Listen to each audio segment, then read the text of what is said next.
Hello students, good evening everyone. बेटा कैसे हो आप सब? आज आपका फाइनली अकाउंट्स का पेपर हो गया बेटा। मुझे उम्मीद है आपका अकाउंट्स का पेपर ठीक हुआ होगा, बट कुछ बच्चों का मैसेज आया मेरे पास कि सर पेपर थोड़ा लेंदी लगा हमें। ठीक है जी, मुझे पता है आपका पेपर थोड़ा लेंदी था। फर्स्ट पेपर है, कभी कभी प्रेशर भी होता है आपका, उतना टाइम मैनेजमेंट ठीक से हो नहीं पाता, तो हो सकता है आपको लेंदी लगाओ। ठीक है।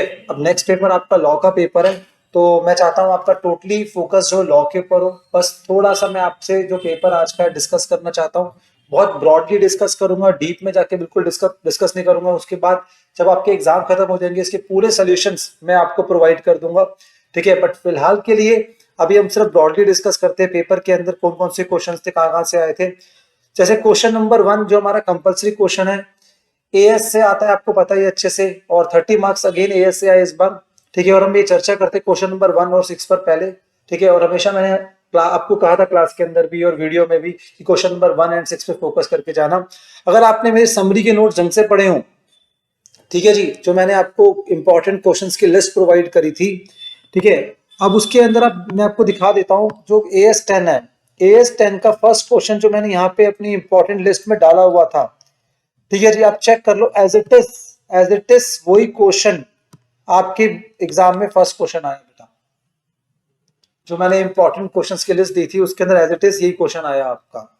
चलिए जी, फिर उसके बाद हम आगे बात करते हैं पार्ट बी की। ये एएस किससे आया आपका? एएस हो गया हमारा, ये एएस 11 से आ गया। ठीक है जी, एएस 11 से क्वेश्चन आया आपका। इसमें आपको इवेल्युएशन करनी थी कि आपको पेमेंट अभी करनी है या पेमेंट आपको रुक के करनी है। पेमेंट आप अभी करते हो तो एक्सचेंज रेट आपका 97 है, अगर आप 6 महीने रुक के करते हो एक्सचेंज रेट 99 होगा, पहला पॉइंट। पर अभी आप करते हो तो आपको बोरोइंग करनी पड़ेगी 15% के हिसाब से, तो आपको अलग से इंटरेस्ट पे करना पड़ेगा। ठीक है, बट अगर आप पेमेंट अभी करते हो तो 1% डिस्काउंट भी मिलेगा। बट पेमेंट 6 महीने बाद करोगे तो डिस्काउंट नहीं मिलेगा, और ऊपर से यू हैव टू पे विद इंटरेस्ट 5% पर एनम। ठीक है जी, आपको 5% इंटरेस्ट के साथ पेमेंट करनी पड़ेगी। अब वेंडर को पेमेंट करनी है तो इंटरेस्ट जो चार्ज करेगा वो अपनी करेंसी में चार्ज करेगा आपसे, और एक्सचेंज रेट उस टाइम का ये लगेगा। तो उसके अकॉर्डिंग आप इवेल्युएशन कर सकते थे यहाँ पर कि आपको अभी पेमेंट करने में फायदा है या 6 महीने बाद पेमेंट करने में फायदा है। जो प्राइमा फेसी देख के लग रहा है 6 महीने बाद पेमेंट करोगे तो आपको बेनिफिट मिलेगा, ये बात ये हो गई। उसके बाद एएस 12 से एज यूजुअल मैं एक्सपेक्ट करता हूँ क्वेश्चन आएगा, और बड़ा अच्छा क्वेश्चन आया एएस 12 से फिक्स सेट्स को लेकर। ठीक है जी, जो गवर्नमेंट ग्रांट हमें मिली, कितने की मिली? 20 लाख की। तो इन्होंने बोला पहले उसको हमने डिडक्ट कर दिया फिक्स सेट की कॉस्ट से। तो 60 लाख का फिक्स सेट था, उसकी कॉस्ट से डिडक्ट कर दिया, कितने का रह गया? 40 लाख। स्क्रैप वैल्यू हमारी 10 लाख थी, और उसकी लाइफ थी हमारी 10 ईयर्स। नीचे क्वेश्चन में गिरता है हमारा स्ट्रेट लाइन मेथड, तो इस तरीके से डेप लगा लोगे। सेकंड वाले केस के अंदर उन्होंने बोला कि हम डेफर्ड इनकम ट्रीट कर रहे हैं इसको, तो इस केस में कोई दिक्कत वाली बात नहीं है। अमाउंट ऑफ डेप्रीशिएशन कैलकुलेट करना है, तो सिंपल होगा 60 lakh minus 10 lakh divided by 10। और इस वाले केस के अंदर पहले आप क्या करोगे? डेप्रीशिएशन कैलकुलेट करोगे।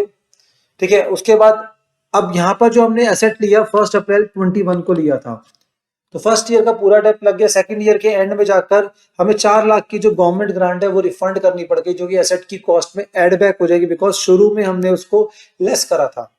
ठीक है जी, और जब गवर्नमेंट ग्रांट को हम अपना प्रमोटर्स कॉन्ट्रीब्यूशन समझते हैं तो उसको हम ट्रांसफर करते हैं कहाँ पे? हम ट्रांसफर करते हैं कैपिटल रिजर्व में। बट इस केस में डेप्रिशिएशन पूछा है हमसे, तो डेप पूरा का पूरा आएगा आपका कितना? 5 लाख। ठीक है जी, तो ये चीज हो गई आपकी। चलिए जी, तो ये क्वेश्चन था आपका एएस 12 से, बहुत सिंपल क्वेश्चन था मेरे अकॉर्डिंग। आपने अगर क्वेश्चन नंबर 1, ठीक है, आपका बहुत इजी था, अगर आपने देख के गए हो। क्वेश्चन नंबर 2 मैंने बता दिया, आपको कोई दिक्कत नहीं है। थर्ड आपका आ गया एएस 12 से। उसके बाद फोर्थ क्वेश्चन जो पार्ट था इसका, वो भी मैंने आपके साथ डिस्कस किया हुआ है, और मैंने अपने रिवीजन वीडियो में भी कवर करा है, और मेरे अपने इंपॉर्टेंट क्वेश्चंस की लिस्ट में भी है ऐसा क्वेश्चन। इस क्वेश्चन में एक हमने स्पेसिफिक लोन लिया है 25 लाख का, किसके लिए? बिल्डिंग के लिए। ठीक है जी, बिल्डिंग कितने की बनी? 70 लाख की बनी। तो 70 लाख की बिल्डिंग में 25 लाख का स्पेसिफिक लोन है 12% के हिसाब से। बाकी का जो लोन रहेगा 70 लाख में से 25 लाख गए बेटा 45 लाख। 45 लाख का जो लोन रहेगा उसके ऊपर आप वेटेड एवरेज, ठीक है, आप अपना क्या निकालोगे? आप रेट निकालोगे। ठीक है, ये बात मैंने आपको करना सिखाई थी। ठीक है, वेटेज एवरेज रेट निकाल लोगे आप। डन जी। उसके बाद क्वेश्चन में क्या बोल रखा है? Building plant and machinery and factory shade was completed on 31 मार्च। मतलब ये तीनों के तीनों क्या है? ठीक है, ये क्वालिफाइड एसेट है, तीनों का जो इंटरेस्ट होगा वो कैपिटलाइज होगा। बाकी जो आपका रेडीमेड फर्नीचर है, ठीक है, इसका जो इंटरेस्ट है वो नॉर्मल तरीके से कहाँ जाएगा, वो जाएगा आपका अपना दैट इज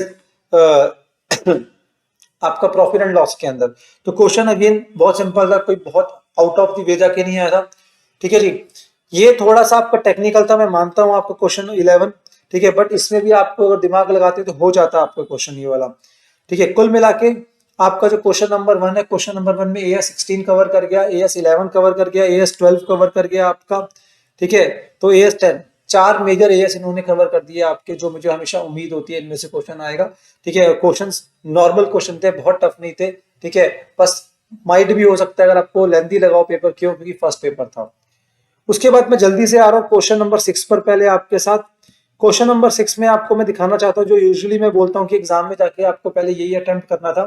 ठीक है, AS1 से इन्होंने कवरेज दी क्वेश्चन नंबर 1 की, सॉरी क्वेश्चन नंबर 6 का ए पार्ट, वैसे भी आंसर यानी 4 थे। AS1 से इन्होंने बोला कि B limited has not complied with AS2 that is called valuation of inventory and same is disclose in the notes to accounts. अगर आप कोई नोट, कोई रॉन्ग ट्रीटमेंट दे रहे हो और रॉन्ग ट्रीटमेंट का आप डिस्क्लोजर दे देते हो, वो रेमेडी नहीं है उसकी। ये बात हमने पढ़ी थी AS1 के अंदर, अगर रॉन्ग ट्रीटमेंट दी है तो उसको रेक्टिफाई करना पड़ेगा, डिस्क्लोजर से काम नहीं चलेगा। तो कह रहे हैं आप बताओगे ये कि इन्होंने जो इन्होंने करा है उस पर कमेंट्स करोगे, ये रॉन्ग ट्रीटमेंट है, इसका डिस्क्लोजर से कुछ नहीं हो सकता।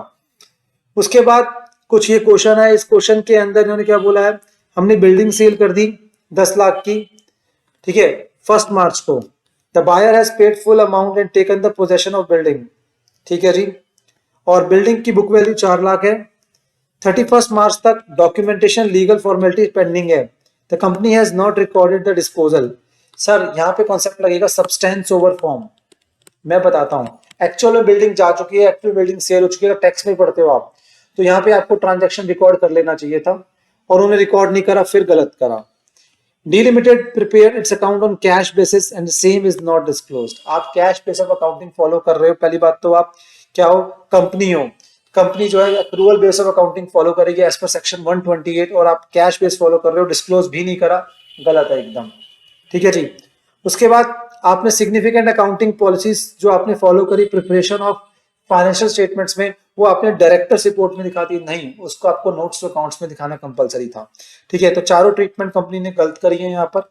ठीक है जी, उसके बाद as usual cash price, hire purchase का कैश प्राइस आपको निकालने को आ गया। मुझे लगता नहीं है इसमें कोई टफनेस आनी चाहिए। मैंने पहले ही बोला था आपको कि क्वेश्चन नंबर 1 या 6 आप करना जाकर। क्वेश्चन नंबर 1 का फर्स्ट पार्ट बहुत इजी था, अगर आपकी अंडरस्टैंडिंग AS1 पे अच्छी थी, आपने मेरा जो AS की रिवीजन सुनी थी, तो आपको याद आया होगा। क्वेश्चन नंबर B6 का बी पार्ट बहुत सिंपल था, कैश प्राइस, ये जनरली एक्सपेक्टेड क्वेश्चन होता है। ठीक है, थर्ड पार्ट के अंदर डिबेंचर्स की रिडम्पशन थी, और हमें एंट्री पास करनी है ड्यूरिंग द ईयर की। ठीक है, जहां पे हमने इन्वेस्टमेंट भी करी, इन्वेस्टमेंट को सेल भी करा, और साथ में डिबेंचर्स का रिडम्पशन भी करा, तो 3 या 4 एंट्री आपके पास होगी। मैं भी एंट्री पास करके नहीं दिखा रहा हूँ, वो बाद में करेंगे। पहले आपको 30 अप्रैल तक इन्वेस्टमेंट करनी थी, फिर जब आप उसको सेल कर रहे हो, ठीक है,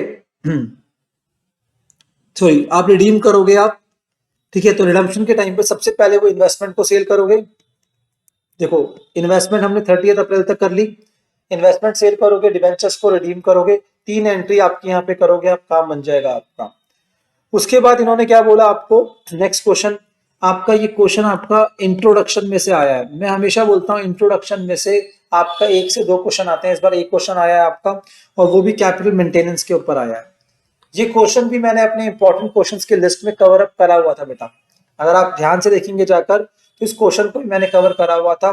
ठीक है, यहाँ पे इस हिस्टोरिकल कॉस्ट, तीनों पॉइंट्स मेरे आपके इंपॉर्टेंट क्वेश्चंस की लिस्ट में मिलेंगे, और हमेशा मैं क्लास में भी प्रैक्टिस कराता हूँ इनको।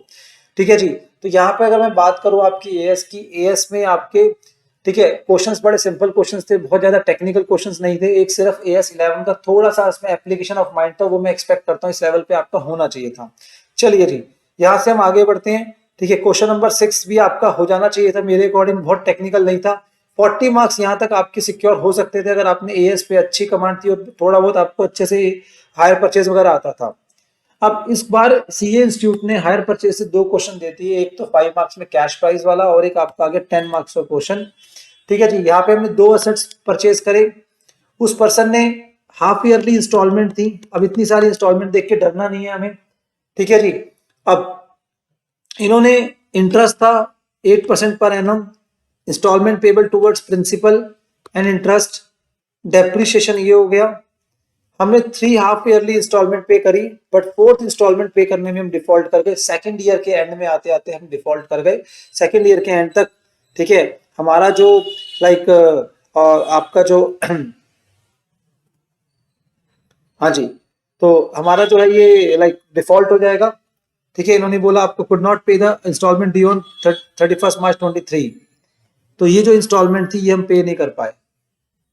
अब इस सर्कमस्टांसेस के अंदर सेकंड ईयर के एंड में क्वेश्चन को खत्म होना था आपका, उसने एक ट्रक को रिपोजेस करा, तो इसका मतलब क्या हो गया, पार्शियल रिपोजेशन का क्वेश्चन था, 10 मार्क्स में जस्टिफाइड है एकदम।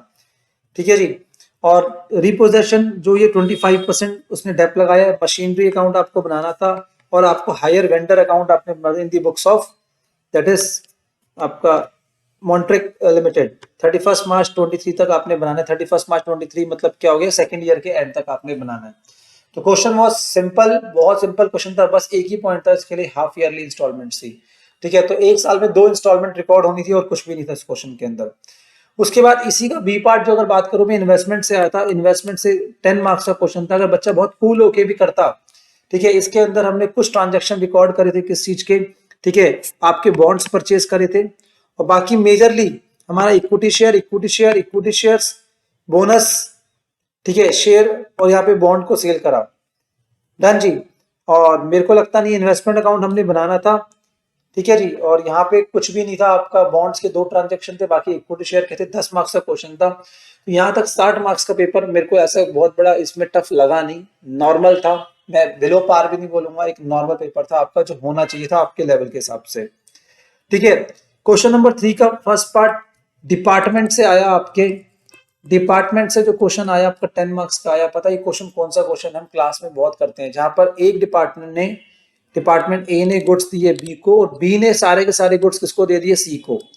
अब जो बी और सी का जो स्टॉक होगा, तो बी के स्टॉक में ए का क्या होगा, प्रॉफिट होगा, और सी के स्टॉक में बी का भी प्रॉफिट होगा, और किसका प्रॉफिट होगा, ए का भी प्रॉफिट होगा। और अगर याद करो आप, सी इंस्टीट्यूट के मॉड्यूल में भी और मेरे मॉड्यूल में आई जे के नाम से लगभग लगभग सिमिलर क्वेश्चन है एकदम, वैसा का वैसा कोई क्वेश्चन टफ नहीं था ये भी। और ये क्वेश्चन मैं हमेशा इंपॉर्टेंट बोलता हूँ, और ये क्लास में आया भी है, मतलब आपके आया हुआ है यहाँ पर। तो यहाँ से हो गए आपके पास कितने, दैट इज 70 मार्क्स। ठीक है जी। मैं आपको हमेशा बोलता हूँ, कोशिश ये मत करो कि सारा करना है, कोशिश ये करो जितना करो एकदम आराम से करो, अच्छे से करो। आप जितना करने का मतलब ये भी नहीं होता 60 मार्क्स, मतलब 80-90 का भी अच्छे से करा है तब भी आप बहुत अच्छे से मार्क्स ले आओगे आप। उसके बाद बी पार्ट इसका जो सिंगल एंट्री से था, इस क्वेश्चन को भी मैंने सॉल्व करा नहीं है पूरा। ठीक है, और मैंने इसको ज्यादा एनालाइज करा नहीं है, बट मुझे देख के बहुत बड़ा टफ क्वेश्चन लग नहीं रहा। आपको profit and loss account and balance sheet prepare करनी थी, आपने फाइनल अकाउंट्स आपने बनाने थे। ठीक है, तो अगर आप ट्राई करते इस क्वेश्चन को टू सम एक्सटेंट, मुझे लगता है हो जाना चाहिए था। ठीक है, तो ये 80 मार्क्स का हो गया पेपर आपका। ठीक है जी। उसके बाद आई थिंक कुछ कटिंग हो गई यहाँ से। चलिए जी, 1 मिनट रुकिए, आपको मैं, अरे ये यहाँ पर, हाँ, पेज नंबर 5, 6, 7, 8, क्वेश्चन नंबर 4 यहाँ पे जो आया था, इस बच्चे का ये पेपर है, उसने कट कर रखा है, मतलब अटेम्प्ट नहीं करा होगा उसने। ठीक है जी। आपका फाइनल अकाउंट से आया था, statement of profit and loss इसमें प्रिपेयर करना था। थोड़ा बच्चों को लेंथी लगता है जनरली फाइनल अकाउंट्स का क्वेश्चन सॉल्व करना, तो कोई दिक्कत वाली बात नहीं है। अगर आपने छोड़ा भी होगा तो अब उसमें कुछ नहीं कर सकते, क्वेश्चन का ऑप्शन था हमारे पास। ठीक है जी। उसके बाद आपका सेम इसके साथ में ही आपका कैश फ्लो स्टेटमेंट आया था। इस बार इन्होंने 10 मार्क्स का रखा फाइनल अकाउंट्स, और 10 मार्क्स से क्या रखा आपका, कैश फ्लो स्टेटमेंट रखी है आपकी। ठीक है, फाइनेंशियल स्टेटमेंट से इस बार आपके 20 मार्क्स कवर तो करे इन्होंने, पर 10-10 मार्क्स को इन्होंने बांट दिया। ठीक है जी। जहां तक मैं प्राइमा फेसी देख पा रहा हूँ, थोड़ा सा कैश फ्लो का भी मुझे लेंदी क्वेश्चन लग रहा है। फाइनेंशियल स्टेटमेंट से थोड़ा लेंदी रहता है ये पूरा का पूरा, ये भी लेंदी लग रहा है, बिकॉज उसमें नोट्स अकाउंट्स ज्यादा बनाने पड़ते हैं। तो फिलहाल अगर आपने ड्रॉप भी करा क्वेश्चन नंबर 4 तो कोई दिक्कत वाली बात नहीं है। ठीक है, पर अप टू 4th क्वेश्चन तक मैंने बताया, 80 मार्क्स तक तो आपके सिक्योर थे एकदम। उसके बाद यहाँ पर ये क्वेश्चन आया 10, ये जो आया आपका पीपीआई से आया। मुझे इस क्वेश्चन को देख के ऐसा बहुत बड़ा कोई फीलिंग आई नहीं कि बहुत कोई टफ क्वेश्चन था ये वाला। ये एक नॉर्मल सा ही क्वेश्चन था आपका, आई थिंक ये आपसे हो जाना चाहिए था। ठीक है जी, तो ये कोई दिक्कत नहीं है। पर इसका जो सेकंड पार्ट था, ठीक है, वो था इंश्योरेंस क्लेम। इंश्योरेंस क्लेम इन्होंने loss of stock policy the. Question was very very simple, I don't feel so कि इसमें कोई दिक्कत आई किसी बच्चे को ज्यादा कुछ। ठीक है। फिर अगेन मैंने सॉल्व नहीं करा, पर प्राइमा फेसी बता रहा हूँ मैं आपको। ये 5 मार्क्स का क्वेश्चन आपका आया था ये, ठीक है। तो इंश्योरेंस क्लेम में 5 मार्क्स, कोई दिक्कत नहीं है। तो कुल मिलाकर ये आपका, मैंने इस बार बहुत बोला था आपको फॉरेन ब्रांच से क्वेश्चन आएगा इस बार। मैंने आपको बार बार क्लास में बोला था ये वाली बात, और मैंने वीडियोस में भी रिपीट करा, फॉरेन ब्रांच से ही क्वेश्चन आए, स्टॉक एंड डेटा से क्वेश्चन नहीं आया आपका। और फॉरेन ब्रांचेस के अंदर आपका एक क्वेश्चन बहुत ही सिंपल क्वेश्चन था ये वाला, ठीक है। और मैं कह सकता हूँ AS 11 से कनेक्टेड क्वेश्चन था ये थोड़ा सा, ठीक है। बट स्टिल हम मानेंगे इसको ब्रांच का पार्ट है ये, और 5 मार्क्स का वहां से आया था। तो अगर कुल मिला के बात करें क्वेश्चन नंबर 4, जो आपका cash flow statement plus financial statement का पार्ट था, वो थोड़ा टेक्निकल था, मतलब लेंदी था, टेक्निकल, मैंने भी सॉल्व नहीं करा। बट बाकी रिमेनिंग पार्ट आपका बहुत नॉर्मल था आपका, तो आप आराम से कर सकते थे, ठीक है। और मेजरली अगर बात करूं मैं आपको, क्वेश्चन नंबर 1 एंड 6 पे अगर आपकी कमांड थी अच्छी, तो पेपर में आपको कोई दिक्कत नहीं आएगी। क्वेश्चन नंबर 2 वॉज सिंपल, 3 भी सिंपल था, तो बाकी 2 क्वेश्चन और सिंपल हो, 80 मार्क्स सिंपल ही हो गया आपका बेटा, ठीक है। अगर कुल मिला के आपका कहते हैं 80-85 मार्क्स का भी अच्छे से हुआ है, मतलब सब कुछ ठीक हुआ है, तो भी कोई दिक्कत वाली बात नहीं है, ठीक है जी। तो आइए जी, बस यही बात करनी थी। बाकी मैं अगेन आपको बोलूंगा कि ये ब्लॉग को अच्छे से प्रिपेयर करो आप, ठीक है। लास्ट मोमेंट है, अब मैं ज्यादा कोई टिप्स वगैरह दूंगा नहीं, बट मैं अगेन बोलूंगा अगर आज के पेपर में थोड़ा सा पैनिक हो गए थे, कुछ आपकी गलती हुई थी, तो उसको ऑब्जर्व करो, और नेक्स्ट पेपर में वो गलती नहीं होनी चाहिए। बट मैं आपको अश्योर कर रहा हूँ ये चीज की अकाउंट्स का पेपर वो पेपर जनरल, इसमें बच्चे पास हो जाते हैं, कोई दिक्कत आती नहीं है, तो इसलिए ज्यादा पैनिक होने वाली बात नहीं है। मुझे पक्का पता है आप सब पास तो हो जाओगे, ठीक है। बाकी कितने अच्छे मार्क्स लाओगे, लेट्स सी, ठीक है। All the best, God bless you, अच्छे से पेपर दो आप।